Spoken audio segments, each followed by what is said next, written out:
Bismillahirrahmanirrahim. Assalamualaikum warahmatullahi wabarakatuh.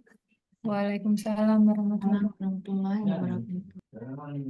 Pada sore hari ini kita bertemu kembali di pertemuan kedua untuk saya di mata kuliah KB. Pada sore hari ini kita akan mereview kembali, sharing gitu ya, berdiskusi bersama terkait dengan kontrasepsi hormonal, baik itu yang kombinasi maupun yang progestin. Kemudian untuk materi kedua yaitu asuhan kebidanan gitu yang kita berikan pada pasca salin, baik dia pasca melahirkan, kemudian dengan pasca keguguran atau fetus. Untuk PPT-nya bisa terlihat Ibu-Ibu? Terlihat? Jelas, Bu. Sampun, baik. Jadi untuk yang kontrasepsi hormonal ada dua, ada kontrasepsi hormonal kombinasi, yaitu yang terdiri dari sintesis hormon estrogen yang biasanya dia estradiol gitu ya, biasanya kandungannya, dan sintesis dari hormon progestin atau biasanya dia dalam bentuk levonorgestrel. Kemudian kombinasi dari hormon ini bekerja secara sinergis untuk bisa mencegah ovulasi, kemudian menebalkan dinding endometrium, kemudian bekerja untuk pelendiran lendir serviks yang tersedia dari beberapa bentuk sediaan, ada pil kombinasi, ada suntik kombinasi, dan ada implan tidak termasuk. Kemudian dengan penggunaan yang tepat dan konsisten, efektivitasnya mencapai 99% dan menjadikannya salah satu metode kontrasepsi yang saat ini digemari oleh masyarakat. Bentar, ini iklannya saya dulu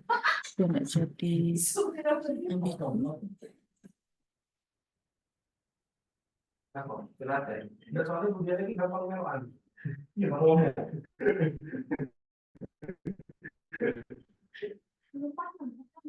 Bukan ini, itu mau beri apa? Mau beri masalah, mungkin apa? Apa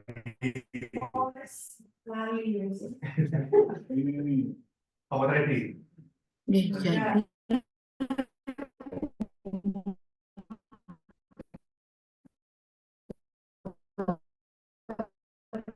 yang kontrasepsi hormonal kombinatif sebanyak 99%. Nah, kemudian jenis-jenis PKB kombinasi yang saat ini ada yaitu yang pertama dengan dosis yang sama yang digunakan di sepanjang siklus. Ini yang biasanya paling umum dan paling mudah untuk digunakan di dalam bentuk makrogenol. Kemudian yang kedua filtrifasif, yaitu dosisnya dia ada terbagi menjadi 3 dosis yang biasanya berwarna kuning, hijau, dan merah. Ini hampir menyerupai dengan siklus menstruasi, jadi meniru dari perubahan atau fluktuasi hormonal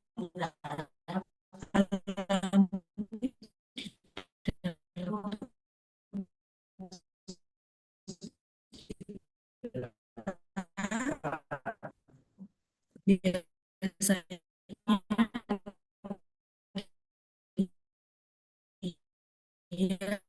Putus-putus, Bu.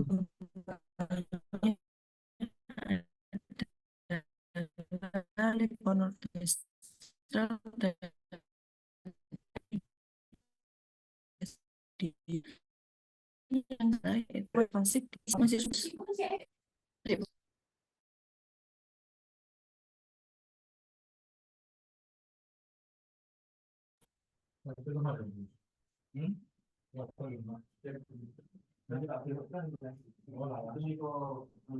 saya share screen lagi ya, barusan terlempar.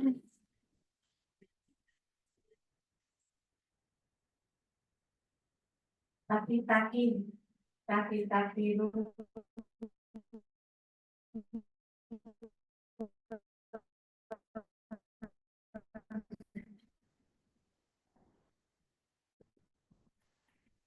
enak biasanya.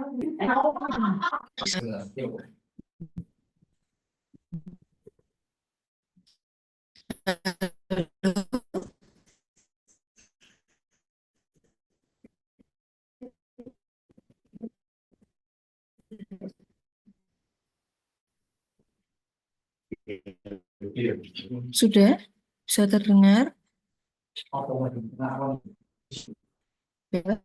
Kemudian UPT itu deteksi ini membahas dengan varian dosis yang lebih kompleks.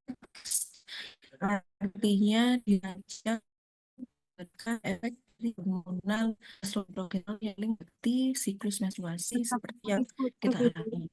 Biasanya dia meredakan kelainan dan biasanya lebih mahal.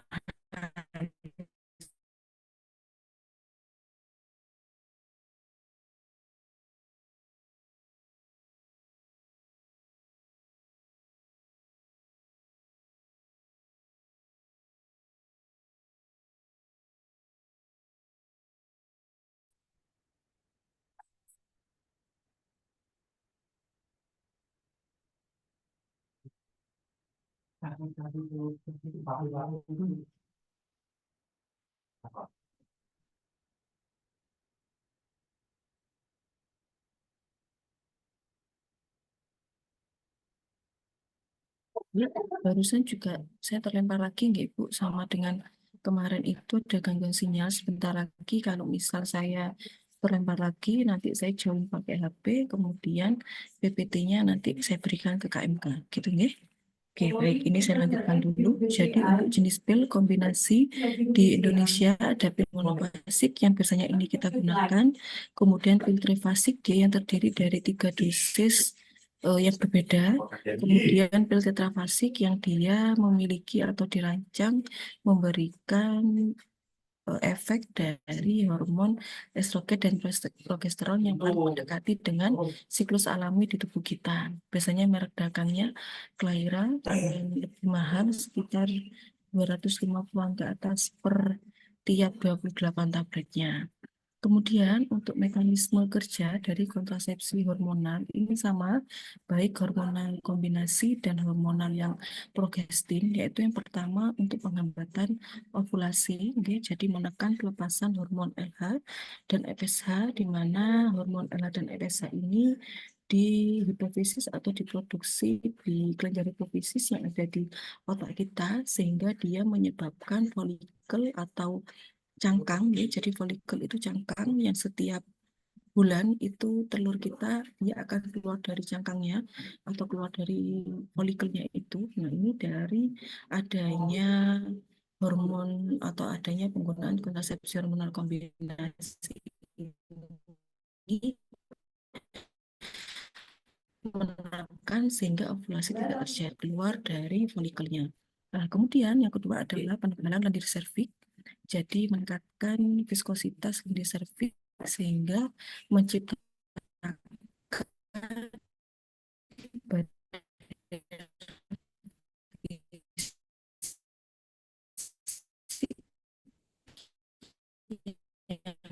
bisa menghambat jadi konsepsi yang progestin dia tidak tidak fokus untuk penghambatan ovulasi, lebih ke penebalan lendir serviks dan perubahan endometrium.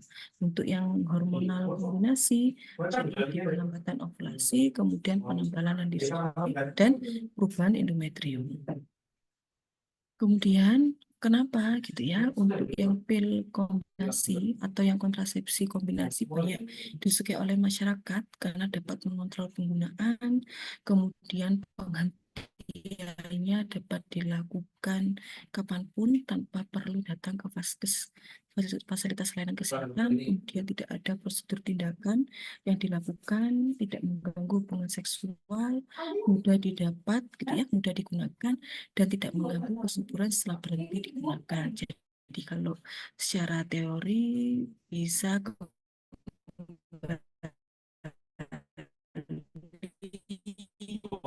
kesuburan. Pastinya kalau kita bicara tentang faktor kesuburan juga banyak faktor yang lainnya. Tapi kalau kaitannya dengan pil kombinasi, dia setelah dihentikan 2-4 minggu bisa untuk mengembalikan ke kesuburannya kembali.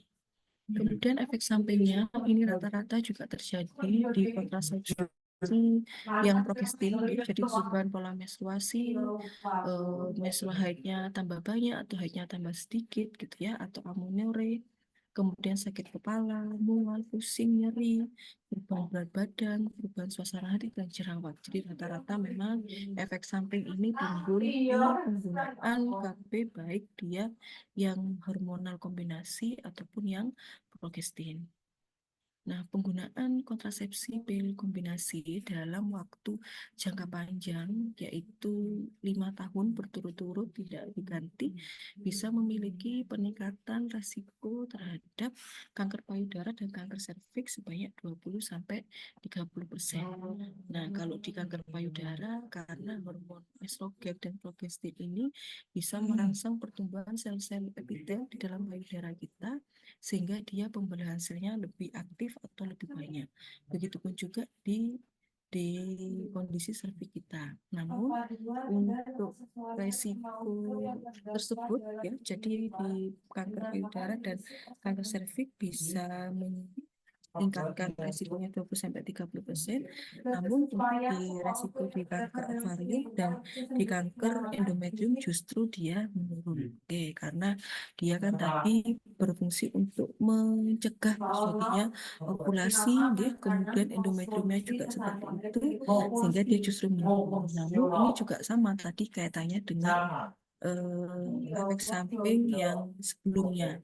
Ya, jadi kalau tadi kita bicara tentang kesuburan, kanker juga begitu. Artinya di sini ada 20-30%, berarti ada 70% faktor lain yang bisa menyebabkan terjadinya kanker. Jadi tidak semata-mata kemudian lagi bisa menyumbang, tidak. Jadi nominalnya hanya 20-30%. Apa? Tentunya dari gaya hidup, kemudian bagaimana perilaku aktivitas seksualnya, sering bergonta-ganti pasangan, setelah itu tidak pernah melakukan pasmir dan lain sebagainya.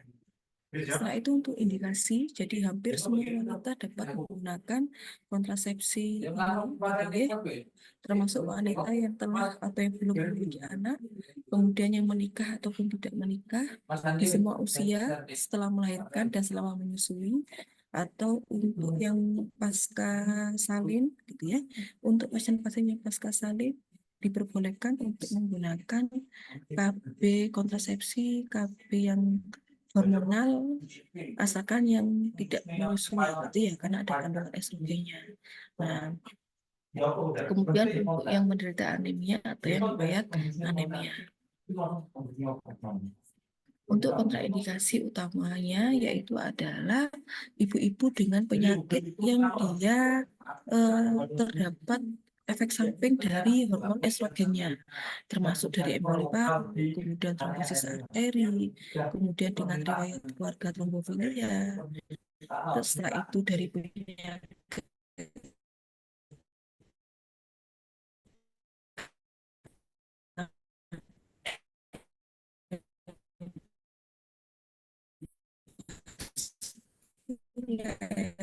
kanker hormon oleh hormon estrogen.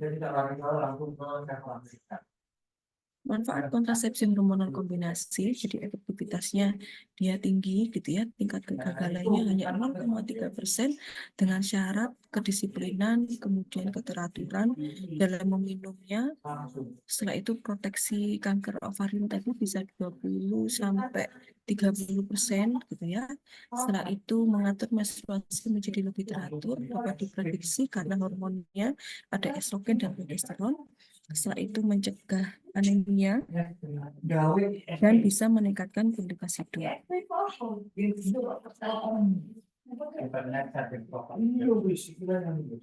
Setelah itu untuk resiko dan efek samping yang umum, ya, jadi tadi seperti mual, kemudian pusing, setelah itu peningkatan berat badan, setelah itu ada nyeri tekan di bagian payudara, bahkan ada spotting ataupun perdarahan di luar siklus menstruasi, itu biasanya efek samping atau resiko yang muncul dari penggunaan KB hormonal kombinasi.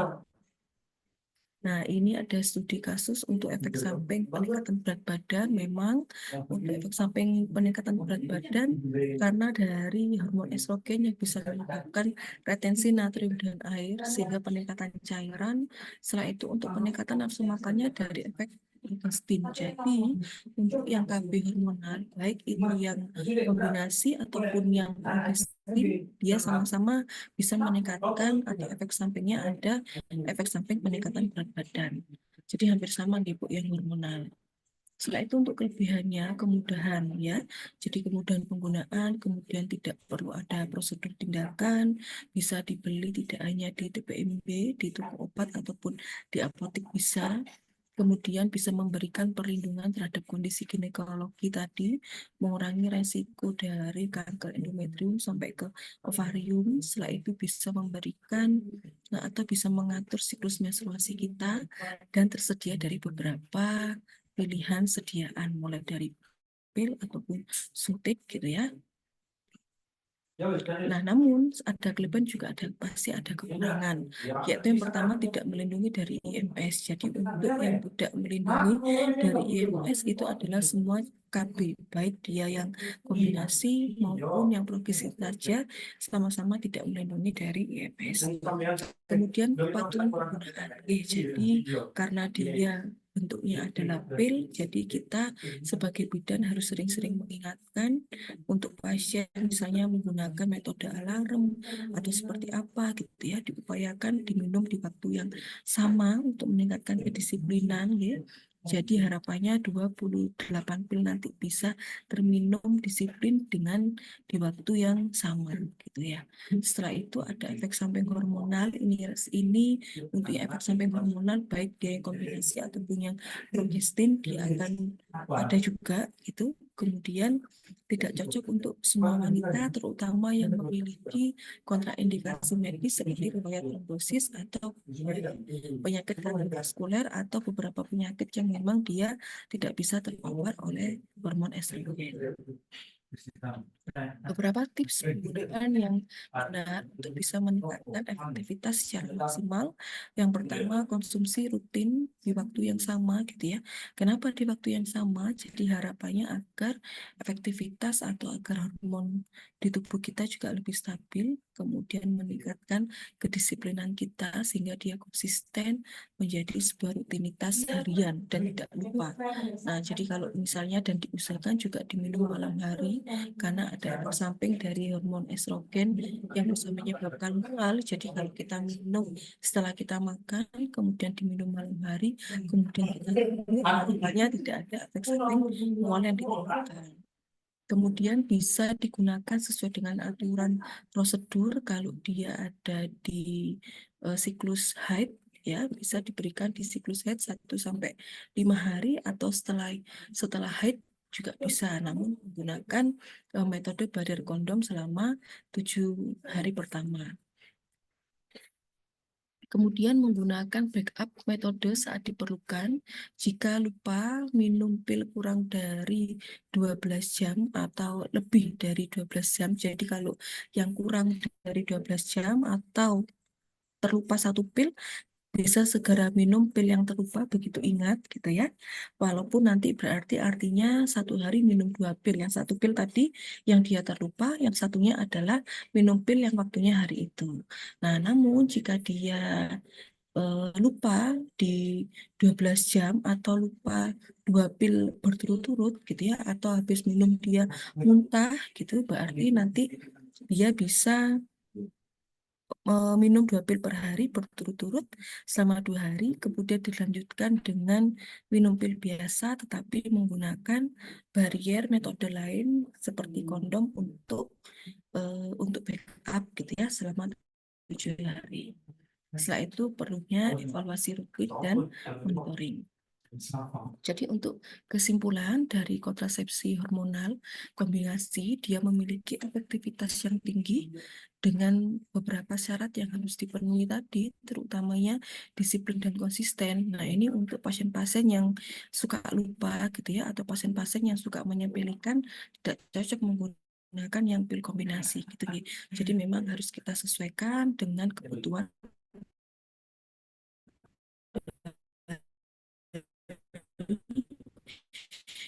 individu masing-masing. Kemudian setelah itu pemilihan metode ini sesuai dengan kebutuhan dari individu. Setelah itu kita perlu memanajemenkan efek sampingnya. Jadi kalau misalnya nanti ada pasien, dan saya rasa ini juga sudah jenengan lakukan, karena yang timbul itu juga harus kita pastikan efek samping yang timbul akibat penggunaan KB atau akibat dari hal-hal yang lain. Maka dari itu perlunya dari peran dari tenaga kesehatan, nggih. Jadi kita sebagai bidan memiliki peran yang krusial untuk bisa memberikan asuhan yang komprehensif. Jadi tidak hanya pasien datang kemudian dia misalnya mau suntik, setelah itu kita tensi, tekanan darahnya normal, setelah itu kita berikan suntikan, Mbak nanti datang lagi ya Mbak bulan depan di hari yang sama misalnya. Jadi harapannya tidak hanya seperti itu. Jadi bisa kita lakukan asuhan yang komprehensif. Jadi kita berikan pertanyaan gitu ya, kira-kira efek samping yang timbul apa. Kemudian bisa kita berikan beberapa solusi, misalnya dia mengeluh ada bercak atau spotting dan lain sebagainya. Dan perlu juga adanya screening. Jadi kira-kira kalau memang ada efek samping yang ditimbulkan paling tidak lebih dari 3 bulan pertama penggunaan, karena biasanya ada proses adaptasi di 3 bulan pertama. Jadi kalau 3 bulan, lebih dari 3 bulan kemudian efek samping itu tidak hilang, setelah itu kita berhenti juga, berarti kita anjurkan untuk penggunaan metode yang lain. Nah, jadi harapannya kontrasepsi ini kita tidak hanya sekedar memberikan kepada pasien, tetapi kita memberikan secara berkualitas, artinya sesuai dengan prosedur, kemudian KI-nya juga lengkap gitu nggih, dan sesuai dengan hak reproduksi yang sebagaimana mestinya didapatkan oleh setiap wanita. Baik, nanti kita untuk sesi diskusi bisa di belakang ya Ibu. Sekarang saya lanjutkan dulu ke kontrasepsi yang progestin. Jadi kalau tadi di kontrasepsi yang kombinasi, kemudian untuk kontrasepsi kandungan progestin, jadi hanya mengandung progestin saja tanpa kandungan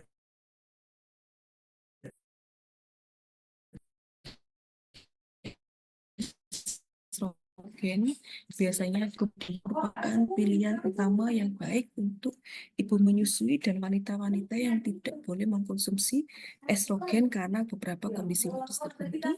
Kemudian tersedia dari beberapa varian produk, bisa dari suntik 3 bulan, kemudian implan, ataupun dari IUD yang hormonal.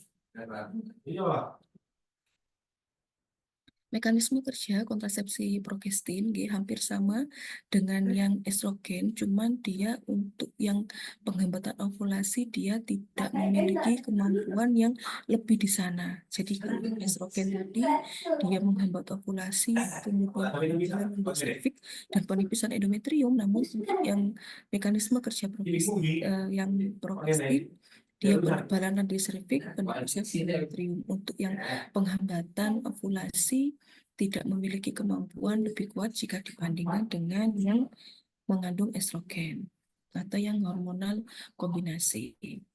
Nah, untuk visualisasi mekanisme kerja progestin, jadi mengubah konsistensi dari embus oleh sperma, jadi bariernya dia lebih kental sehingga sperma belum sampai ke ovum dia sudah menurun, kemudian endometriumnya menjadi lebih tipis sehingga tidak reseptatif atau tidak bisa digunakan sebagai tempat implantasi. Setelah itu beberapa jenis progestin pelepasan sel telur dari ovarium dapat ditekan. Nah, indikasi penggunaan kontrasepsi progestin tentunya adalah wanita-wanita atau kelompok wanita yang dia tidak bisa menggunakan hormon estrogen. Jadi seperti wanita menyusui, kemudian dengan risiko trombosis atau kardiovaskuler atau gangguan hormonal yang lain. Kalau misalnya menyusuinya lebih dari 6 bulan, boleh. Kalau ibunya misalnya tidak mau menyusui lagi, atau yang sudah mencapai ASI eksklusifnya, kemudian mau pakai yang mengandung estrogen, tidak masalah. Tapi kalau untuk ibu-ibu yang mau menyusui, berarti kita anjurkan untuk menggunakan kontrasepsi yang tidak mengandung hormon estrogen. Nah, untuk kontraindikasi kontrasepsi progestin, ya, untuk kanker payudara aktif, ya, jadi dengan ibu yang ada riwayat kanker, baik itu dia kanker payudara ataupun kanker serviks, tidak diperkenankan untuk menggunakan kontrasepsi yang hormonal, baik itu yang kombinasi ataupun yang progestin. Kemudian dengan ibu atau kelompok wanita yang memiliki perdarahan yang tidak dapat terdiagnosis, gitu. Kemudian kontraindikasi pada wanita dengan hipersensitivitas atau alergi terhadap komponen progestin atau bahan tambahan dalam formulasi yang lain. Ya, jadi evaluasi medis secara komprehensif harus dilakukan sebelum memulai penggunaan dari kontrasepsi progestin ini. Harapannya bisa meminimalisir efek samping yang ditimbulkan. Nah, efek sampingnya ini umum terjadi tidak hanya di penggunaan kontrasepsi yang progestin, di yang kombinasi juga ada, gitu ya, termasuk perdarahan tidak berat, spotting, kemudian flank, terus bahkan amenorrhea atau underhead, setelah itu ada nyeri payudara, perubahan mood, gitu ya. Setelah itu berjerawat dan ada beberapa gangguan mual dan sakit kepala, dan rata-rata efek samping ini tidak hanya di progestin, di kombinasi itu juga ada, juga muncul. Setelah itu manfaatnya aman untuk ibu menyusui karena dia tidak ada kandungan estrogen yang nantinya bisa mempengaruhi produksi ASI. Setelah itu memiliki proteksi kanker tadi 20-30%, dan pilihan ideal bagi wanita dengan resiko beberapa penyakit penyerta, gitu ya, yang tidak diperkenankan menggunakan hormon estrogen atau tidak diperkenankan terpapar hormon estrogen. Kemudian untuk kelebihan kontrasepsi progestin, keamanan tinggi, jadi minim resiko, kemudian bisa fleksibilitas medis, cocok untuk berbagai kondisi medis khusus termasuk diabetes, kemudian migrain, kemudian gangguan pembekuan darah, dan pilihan beragamnya mulai dari dia pil oral, kemudian suntik, implan, dan IUD yang hormonal. Nah, kekurangan untuk kontrasepsi progestin hampir sama dengan efek samping, perdarahannya tidak teratur, kemudian tanpa proteksi IMS, sama dengan yang kombinasi, kemudian adanya ketergantungan dari kepatuhan. Nah, di sini tabel perbandingan progestin mulai dari yang efek samping sampai indikasi klinis yang khusus. Jadi jenis progestinnya tergantung tadi dari sintesis hormon progesteronnya seperti apa. Nah, tips konseling, ya, jadi perlunya kita memberikan tadi pelayanan kontrasepsi yang berkualitas, tidak hanya pasien datang kemudian kita berikan kontrasepsi, gitu ya, tapi perlu kita juga informasikan berbagai hal efek samping, apalagi dengan ibu-ibu yang menggunakan KB hormonal lebih dari 5 tahun secara berturut-turut, itu juga perlu kita informasikan untuk mengganti metode KMKJP. Kalau misalnya dia setelah pakai KB suntik 1 bulan, kemudian dia 3 bulan, berarti sama saja, artinya sama-sama yang hormonal. Jadi harapannya bisa berganti ke metode yang MKJP. Jadi kita memberikan atau menggunakan komunikasi interpersonal, gitu ya, komunikasi terapeutik dengan jujur dan lengkap. Tidak ada sesuatu pun informasi yang tidak kita berikan. Kemudian kita menekankan pentingnya kepatuhan dalam penggunaan kontrasepsi ini, baik itu dia yang kombinasi ataupun yang progestin. Nah, kemudian terkait dengan efek samping, kita bisa berikan berbagai solusi proaktif reaktif yang jika muncul nanti akibat dari penggunaan efek samping dan kita evaluasi selama 3 bulan penggunaan pertama, jika masih efek sampingnya tidak berhenti gitu ya atau tidak hilang, bisa kita anjurkan untuk perubahan metode yang lain. Jadi kalau misalnya tadi minum pil, dia mengeluh mual, nggak bisa kita informasikan misalnya 6 hari atau setelah makan sehingga asam lambungnya juga tidak semakin membuat mual dan mengurangi ibu untuk makan makanan yang berlemak atau yang bau-baunya menyengat. Nah, itu berbagai solusi nanti yang bisa kita berikan kepada pasien-pasien kita. Untuk yang studi lapangan, jadi kepuasannya tinggi, 78% kepuasannya tinggi, kemudian sudah mendapatkan edukasi yang komprehensif, ya. Tentunya hal ini bisa terwujud jika kita melakukan konseling penggunaan yang komprehensif. Jadi kalau untuk yang ibu hamil, bisa kita mulaikan konseling kan mungkin di trimester kedua, gitu. Mungkin itu kita sudah bisa masuk untuk konseling penggunaan kontrasepsi di situ. Kemudian kita follow up, setelah itu akses untuk bisa mendapatkan informasi baik ke tenaga kesehatan ataupun konsultasi, saya rasa sekarang juga sudah mudah. Setelah itu support, nah ini juga penting sekali, support pasangan dan keluarga. Ini juga kita perlu informasikan. Jadi karena kita sebagai di rumah banyak peran yang harus kita lakukan atau kita laksanakan, terkadang ibu lupa misalnya tidak minum atau ibu lupa sudah jadwalnya, setelah itu kita tidak apa namanya tidak melakukan karena lupa dan lain sebagainya, karena ada pekerjaan yang lain dan lain sebagainya, bisa juga diingatkan melalui dukungan dari suami ataupun keluarga. Nah, berbagai tantangan yang ada di masyarakat gitu ya dengan kurangnya edukasi, kemudian di pertemuan kita yang sebelumnya kita juga bicara budaya, kita juga bicara tentang kaitannya dengan beberapa hal yang memang banyak atau ada gitu ya, tidak banyak tetapi ada memang masyarakat yang tidak mau menggunakan KB gitu ya, atau ada stigma sosial gitu terkait dengan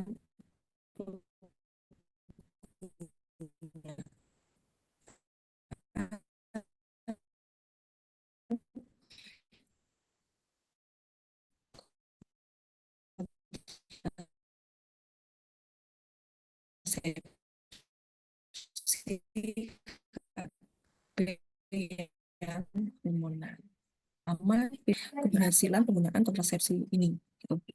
Baik untuk yang kontrasepsi kombinasi dan yang progestin, ada yang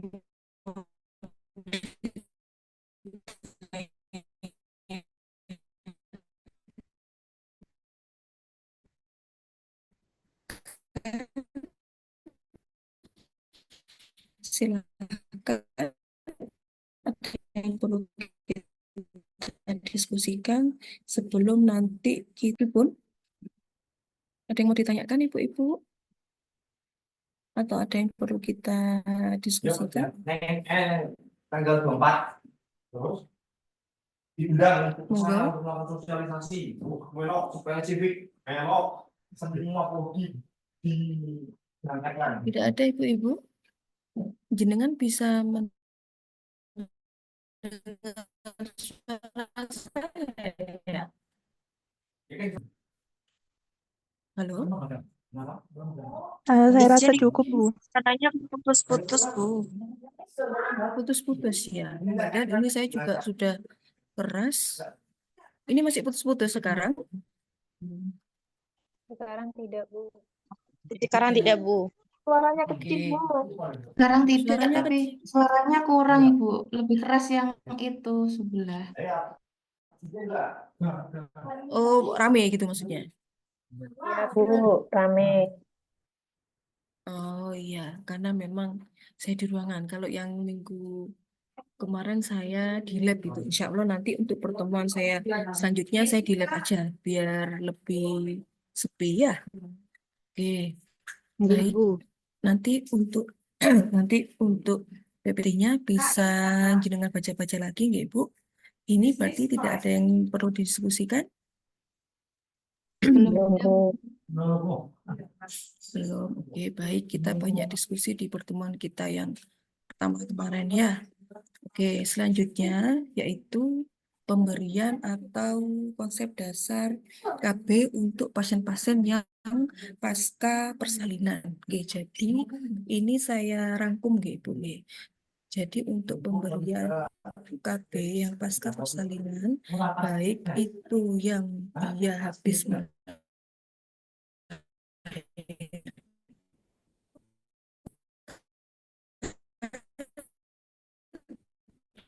ataupun yang mulai setelah plasenta lahir atau maksimal 48 jam setelah lahir. Kemudian untuk implan bisa kita berikan sekaligus gitu ya. Namun ada beberapa hal yang perlu digarisbawahi terkait dengan aktivitas ibunya nanti. Ya, karena implan baik itu di lengan kiri biasanya, nah ataupun di lengan kanan itu kira-kira tidak mengganggu aktivitas ibu pada proses menyusui, menggendong dan sebagainya, itu perlu kita informasikan. Nah, kemudian untuk yang bisa kita juga berikan setelah melahirkan 42 hari atau setelah 6 minggu pasca persalinan. Oke, jadi KB pasca persalinan adalah upaya pencegahan kehamilan dengan alat ataupun obat kontrasepsi yang dilakukan segera setelah melahirkan hingga 42 hari atau 6 minggu pasca persalinan. Periode ini merupakan masa paling baik bagi ibu untuk bisa menerima kontrasepsinya. Ini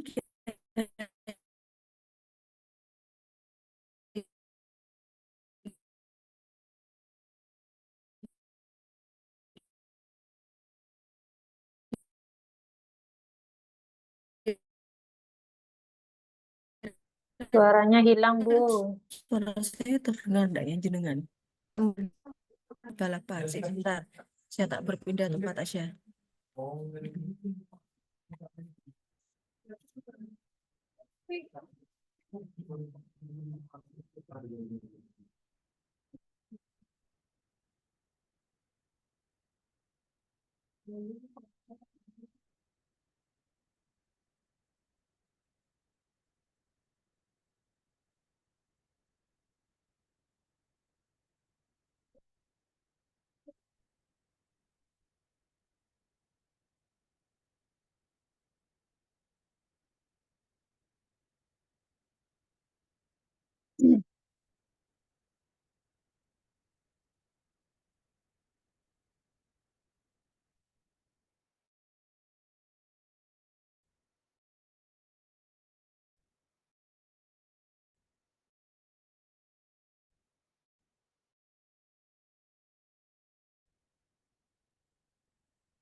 Halo Mbak, Ibu-ibu, gimana? Suara saya bisa lebih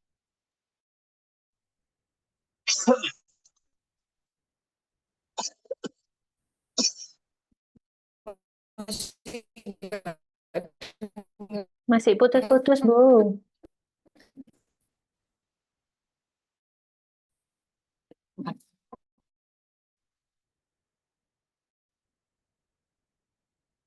bisa?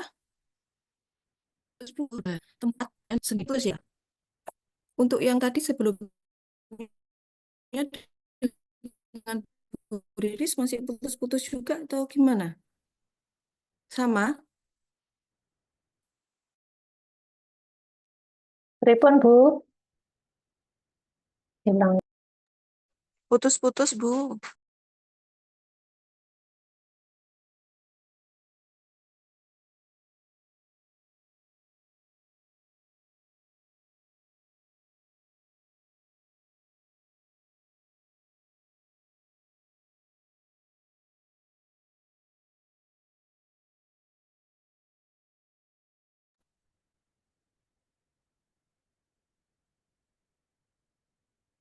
Halo, sudah terdengar Mbak? Enggak Dengar, terdengar, Bu. Bu. Nah, oke. Jelas, Bu. Oke, baik ya. Jadi saya lanjutkan untuk materi kita yang kedua ya. Jadi untuk yang KB pasca persalinan, yaitu harapannya nanti ini bisa kita berikan di trimester kedua hamil, di trimester 2 ya. Jadi kalau misalnya kita untuk konseling KB di Nifas itu di 6-8 jam itu saya rasa malah tidak masuk. Karena di 6-8 jam itu sesuai dengan perubahan adaptasi psikologisnya, Ibu Nifas masih belum terpikir untuk menggunakan alat kontrasepsi. Nah, jadi untuk pra-konselingnya itu bisa dilakukan di kehamilan. Harapannya nanti bisa kita berikan kalau untuk IUD bisa setelah plasenta lahir atau 48 jam. Kemudian untuk implan bisa juga kita berikan dengan beberapa inform konsen yang harus perlu kita informasikan karena dia prosedur tindakan di lengan sehingga nanti juga ibu paling tidak untuk mengurangi aktivitas di lengannya dipasang implan, sedangkan ibu juga perlu melakukan perawatan bayi, menggendong, menyusui dan yang lain-lain itu perlu kita informasikan. Kemudian bisa kita berikan setelah 6 minggu atau sampai pasien bisa mendapatkan haid pertamanya. Nah, periode ini merupakan masa yang paling reseptif bagi ibu untuk bisa menerima kontrasepsi, terutama pada 48 jam pertama setelah melahirkan, saat ketika motivasi dan kesadaran akan kebutuhan KB masih tinggi. Untuk pasien-pasien yang SC, itu biasanya juga langsung setelah plasenta lahir bisa langsung juga dipasang gitu ya. Jadi untuk yang persalinan normal maupun normal dan SC bisa langsung dipasang untuk yang IUD. Nah, mengapa KB pasca persalinan menjadi penting? Karena untuk resiko kehamilan dini, karena kita tidak menginginkan dampak nantinya yang timbul dari jarak kehamilan yang kurang dari 2 tahun gitu ya. Terus setelah itu dengan kondisi fisik dan kondisi psikologis ibu yang masih belum siap, jadi ibunya masih fokus untuk bisa menyusui, kemudian harapannya kesundulan, tidak kesundulan, dan yang lain sebagainya, dan untuk bisa membantu program pemerintah untuk merencanakan di program perencanaan keluarga, mewujudkan keluarga yang tidak hanya sehat gitu ya, tetapi sehat secara fisik dan mental dan harmonis gitu ya. Tentunya diupayakan mulai dari memastikan jarak kehamilan yang sehat dan perencanaan keluarga yang berkualitas. Untuk metode KB pasca persalinan yang efektif bisa menggunakan MAL ya, jadi efektif bisa diberikan pada 6 bulan pertama dengan pemberian ASI eksklusif. Nah, namun ini juga ada beberapa hal yang perlu kita informasikan. Untuk MAL syaratnya adalah ibu belum mendapatkan haidnya. Kalau ibu sudah mendapatkan menstruasinya berarti MAL tidak bisa digunakan. Kemudian menyusui langsung atau breastfeeding gitu ya, menyusui langsung, kemudian bayi belum mendapatkan makanan pendamping apapun. Jadi metode MAL ini kalau kita tidak secara mengevaluasi secara ini ya, secara rutin atau tidak kita evaluasi secara benar-benar ini makanya sering terlewat gitu. Kalau misalnya metode pumping Bu, kalau pumping tidak bisa karena untuk bisa menimbulkan hormon estrogen dan progesteron di hipofisis kita tadi melalui hormon prolaktin itu satu-satunya melalui hisapan bayi. Ya, jadi kalau sekarang ada teknologi pumping gitu ya, dengan dia misalnya dengan merek dagang tertentu, dengan dia menggunakan beberapa iklan dia menyerupai hisapan bayi itu saya rasa tidak ada. Jadi kalau kita bicara kalau power pumping ya memang dia merupakan sebuah metode prosedur yang diharapkan siklusnya menyerupai dari alami di dalam tubuh kita sama dengan pil yang tetrafasik tadi yang dia terdiri dari 4 dosis. Harapannya dia 4 dosis itu sesuai dengan perubahan dari proses menstruasi di tubuh kita. Ya, jadi proses menstruasi di tubuh kita kan ada fase peluruhan, ada fase prafolikuler, setelah itu ada fase folikuler atau fase ovulasi, setelah itu ada fase pascaluteal gitu ya, atau dari pasca ovulasi sama dengan teori Mal itu. Jadi boleh digunakan, tetapi perlu kita lakukan evaluasi yang benar-benar termasuk ibunya sudah haid atau belum, kemudian menyusunya benar-benar eksklusif atau enggak. Setelah itu kita pantau dikasih botol atau enggak. Biasanya pada hari-hari pertama sebelum ASI keluar, biar bayinya enggak nangis sudah dikasih botol. Meskipun dia 1 sampai 2 sendok itu berarti tidak efektif untuk penggunaan metode mal atau tidak bisa menjadi syarat penggunaan metode mal. Kemudian yang kedua, AKDR atau IUD bisa dipasang langsung pada pasca persalinan atau hingga 48 jam, bisa memberikan perlindungan jangka panjang hingga 10 tahun dengan efektivitas yang tinggi gitu ya. Efektivitasnya tinggi, namun ada beberapa hal juga yang perlu diwaspadai, termasuk sering-sering untuk ngecek benang IUD-nya. Setelah itu untuk kontrasepsi hormonal, baik itu suntik yang kombinasi ataupun suntik progestin yang pil juga bisa dari 6 minggu atau setelah 42 hari. Dengan syarat kita pastikan ibunya tidak dalam kondisi hamil gitu ya, atau sudah mendapatkan haidnya. Untuk kelebihan metode MAL ya, jadi dia merupakan manfaat ganda selain bisa memperbanyak produksi dari ASI, bisa juga menjadi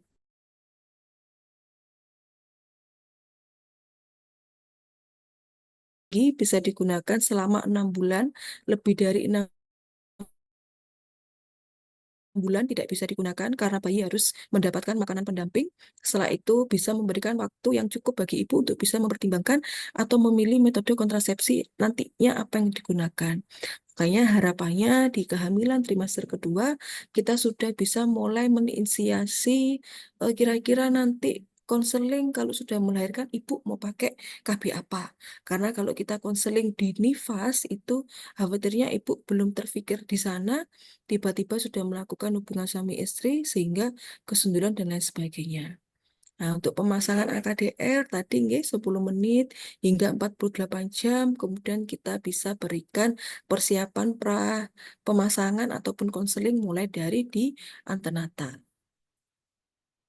Setelah itu strategi pelayanan KB pasca persalinan, jadi kita konselingkan, jadi konselingnya lebih ke kalau ibu mau pulang kita lebih mengingatkan, Mbak, jangan lupa loh ya nanti jenengan kalau sudah pada tanggal ini jenengan bisa langsung ke saya untuk pasang suntiknya misalnya, karena kan tadi kita sudah melakukan konseling saat kehamilan, sehingga dia melahirkan atau dimasuk di periode nifas, kita tinggal mengingatkan saja. Kemudian kita juga menginformasikan kepada suami jika jangan melakukan hubungan seksual dulu sebelum ibunya pakai KB, termasuk juga pakai kondom karena khawatirnya nanti pemasangan kondomnya entah miring gitu ya, entah bocor dan lain sebagainya. Setelah itu kita mengedukasi keluarga karena juga pasti ada pengaruh lingkungan, ada pengaruh budaya terhadap penggunaan kontrasepsi sehingga kita perlu melibatkan suami, keluarga, dan beberapa kader KB dalam edukasi penggunaan KB pasca salin. Dan kita harus monitoring dan follow up.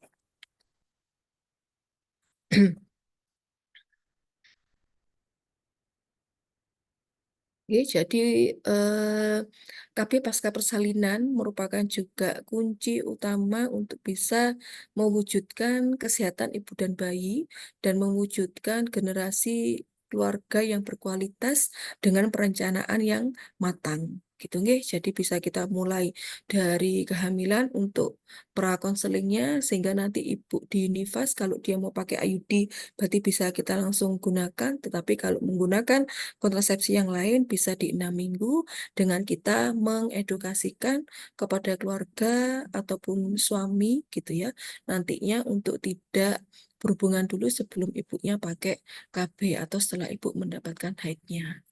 Nah, untuk yang pelayanan kontrasepsi pada pasca keguguran intinya sama. Oke, jadi untuk kontrasepsi pasca keguguran itu perlunya kenapa kita anjurkan untuk menggunakan KB? Karena mungkin pasti ada adaptasi atau perubahan yang dirasakan oleh ibu.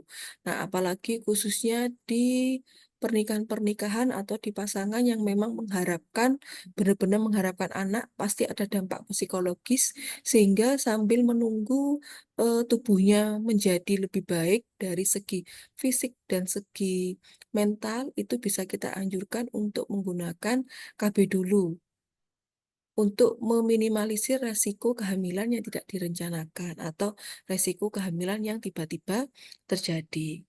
Ye. Nah, bedanya kalau untuk yang di pasca keguguran karena dia ada dampak psikologis yang timbul, jadi tidak bisa langsung kita berikan. Jadi kita mulai dari perbaiki dulu keadaan umum ibu, perbaiki dulu kondisi fisik dan psikologis ibu, kemudian jika ibu dirasa sudah mampu dan sudah siap, bisa kita berikan penggunaan kontrasepsinya ini menunggu ibunya haid gitu ya, bisa juga saat di dalam siklus haid ataupun di luar siklusnya. Nah, jadi ada beberapa fakta kegagalan kontrasepsi ya, jadi dengan menggunakan metode yang tradisional termasuk coitus terputus ya atau coitus interruptus atau senggama terputus, kemudian menggunakan kalender atau menggunakan mal dan lain sebagainya. Tetapi kalau yang mal ini kan tidak bisa digunakan untuk yang di abortus gitu ya.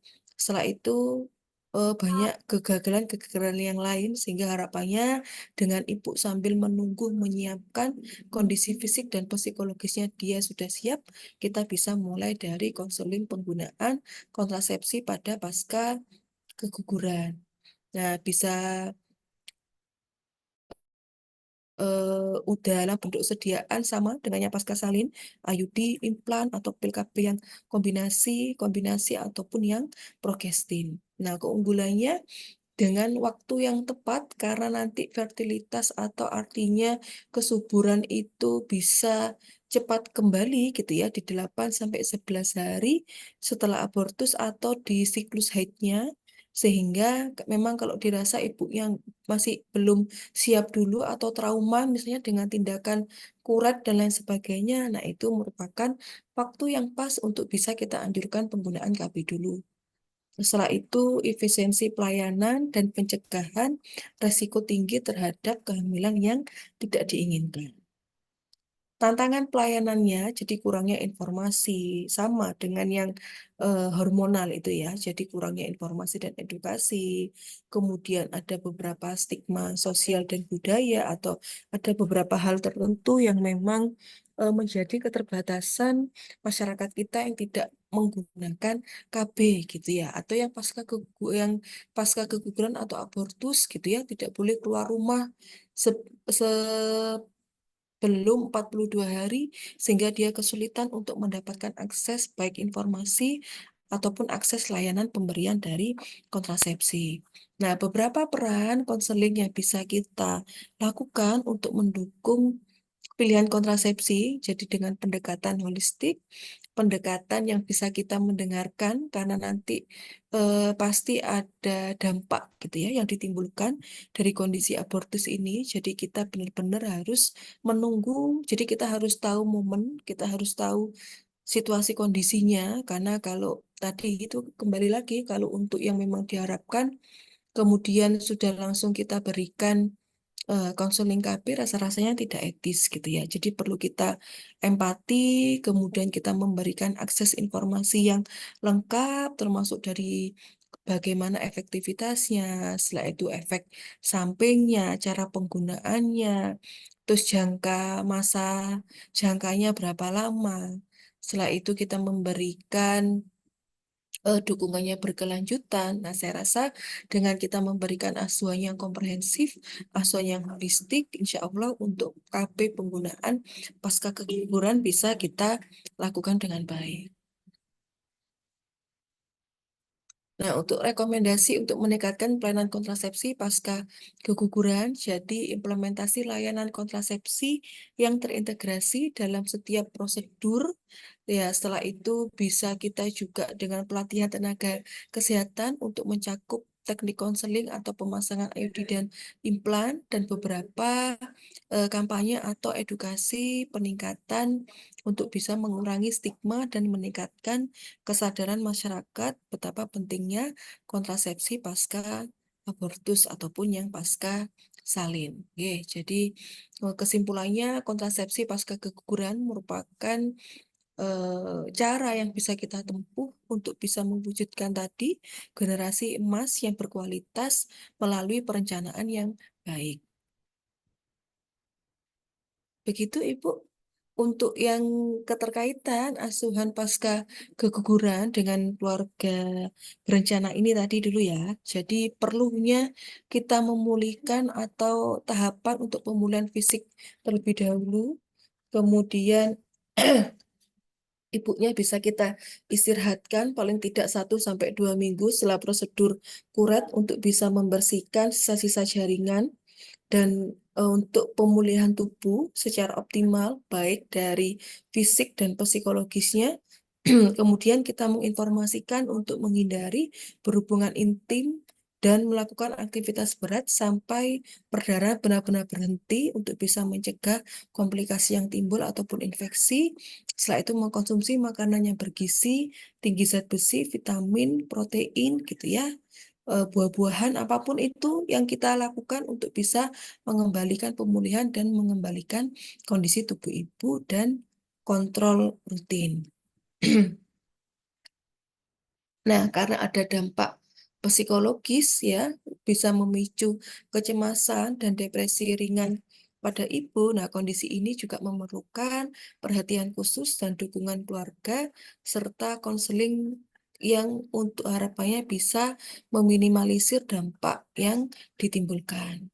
Nah, perlu juga kita mendeteksi dini adanya gangguan psikologis dan bisa kita berikan dukungan secara holistik. Baik, Ibu, ada yang perlu kita diskusikan? Monggo, saya share Ingin dulu bertanya, Bu. materinya. Enggak, Ibu? Mau tanya untuk rekomendasi KB untuk usia 16 tahun, Bu, nikah. Usia 19 tahun, 16, menikah 16 tahun. Nggih. 16 tahun. Ya, Oke. rekomendasi untuk KB-nya apa, nggih, Bu? Apa boleh MKJP, Bu? Seperti Jadi, implan?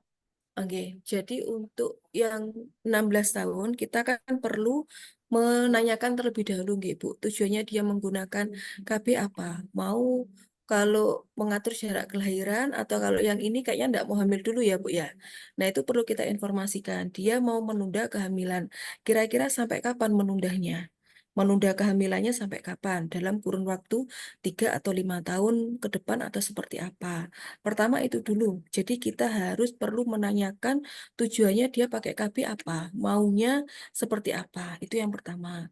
Kemudian yang kedua, bisa kita berikan beberapa metode gitu ya. Nah, kalau yang hormonal itu kan yang sudah kita ketahui karena dia ada perubahan hormon yang nantinya juga akan berpengaruh terhadap siklus menstruasi. Ya, satu-satunya kontrasepsi yang memang tidak ada kaitannya dengan hormonal ibu, ya MKJP IUD itu. Begitu, itu pun yang MKJP IUD juga perlu kita informasikan cara pemasangannya dan lain sebagainya. Gitu, Bu Fauzi. Tidak apa-apa kalau mau diinformasikan ke yang MKJP, cumanya itu nanti perlu kita tanyai lebih lanjut terkait tujuan dan lain sebagainya. Karena kalau yang IUD, kalau misalnya dia mau ngambil yang 10 tahun, kemudian di sela-sela itu mau dilepas, dia kepingin punya anak, dia kan sifatnya irreversible ya. Jadi bisa langsung mengembalikan kesuburan karena tidak ada kaitannya dengan hormonal. Tetapi juga perlu kita informasikan untuk sering-sering ngecek benang IUD-nya itu tadi. Karena penggunaan IUD dengan kegagalan kan juga lumayan banyak ya. Nggih, Bu. Ada lagi Ibu yang mau ditanyakan?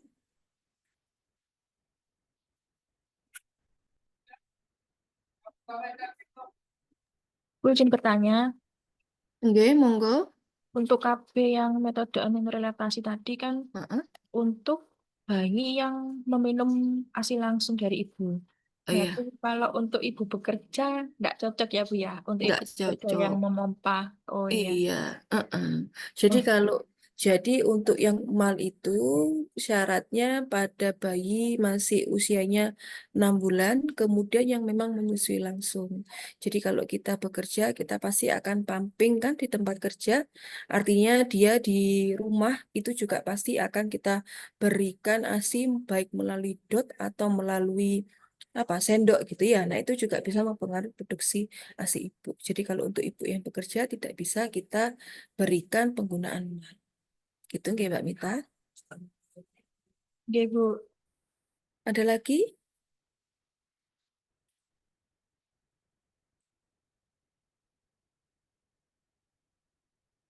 Sampun ibu-ibu, mbak-mbak? Sampun cukup?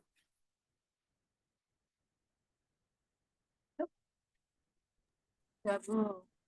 Sampun, nggih. Bentar, saya kirim dulu ini mumpung ingat nanti khawatir lupa untuk PPT-nya. Jenengan jangan lupa absen di Eduvekta nggih Ibu. Sudah bisa nggih jenengan absen? Sudah Bu. Ya, sudah. Oke. Jangan lupa absen di sana ya. Bentar ini. Oke, baik. Jika tidak ada lagi yang perlu kita diskusikan untuk pertemuan sore hari ini, saya cukupkan untuk sekian. Insya Allah nanti kita bertemu kembali di 2 minggu lagi di materi MOW dan MOP sepertinya. Baik, terima kasih atas perhatiannya. Mohon maaf jika tadi kita sempat terkendala sinyal dan ruangan yang memang tidak kondusif. Nanti insya Allah selanjutnya kita akan lebih bisa dikondisifkan lagi. Baik, terima kasih atas perhatiannya. Kurang lebihnya saya mohon maaf. Wabillahi taufiq walhidayah. Wassalamualaikum warahmatullahi wabarakatuh. Waalaikumsalam. Terima kasih Ibu-Ibu. Saya izin untuk leave. Kami saking